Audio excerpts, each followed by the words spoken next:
همش پر را بگو. همش خوردم. ها؟ خوردم همش. چه مطلب خود الناس کشید و خزد مت باس میکنی تی باس نکنی. مطلب چه باور میکنم. این انسان باشد یا اینکه حیوان، آخر حیوان نسبت فرزند خود این کار را نمیکند. بعضی انسان های را میبینم که از حیوان دیده پستر هستند. حیوان هم خوب است، نسبت فرزند خود شوق و ذوق و مهربانی دارد، اما امروز به خاطر یک مبلغ اندکی که او را تو میتوانی در یک ساعت صرفش کنی و هیچ کاری تو را بود نمیکند، نخواهد به خاطر 600 سومانی فرزند خود را بکشی. آیا این از روی مردی است؟ کجا شد آن ذوق و شوق؟ کجا شد آن مهربانی؟ کجا شد آن دوستداری پدر نسبت فرزند خود؟ چرا امروز پول همه کار را حل میکند؟ ماتم در همان خاندانی که نام دارد پدر فرزند کش.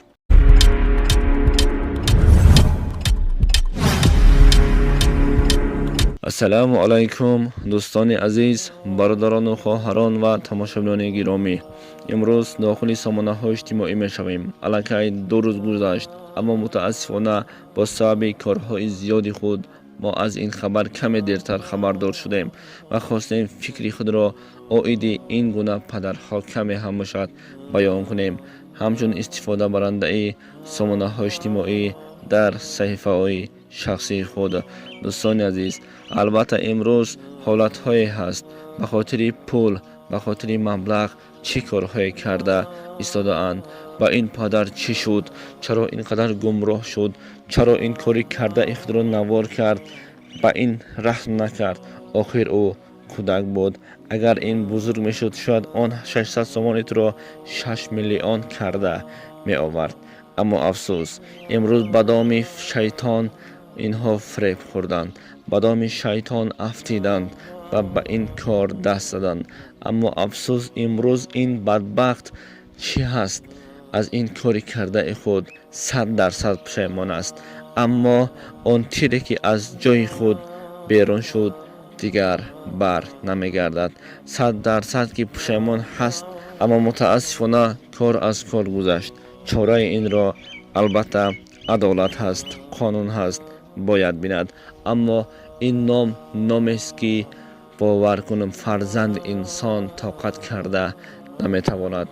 قاتل پسر. وقتی این خبر را من بار اول شنیدم خون در بدنم نماند.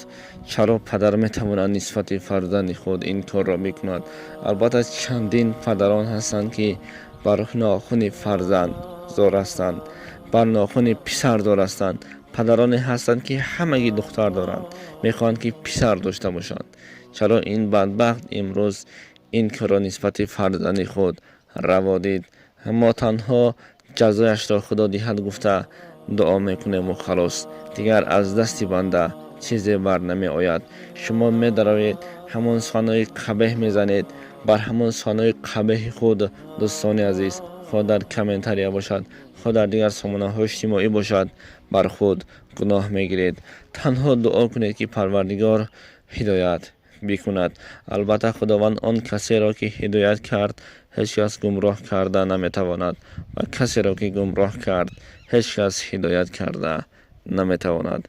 دوستان عزیز، من دیگر عاید این موضوع صحبت کرده نمیتوانم به خاطر آنه که دلم الکی پر شد.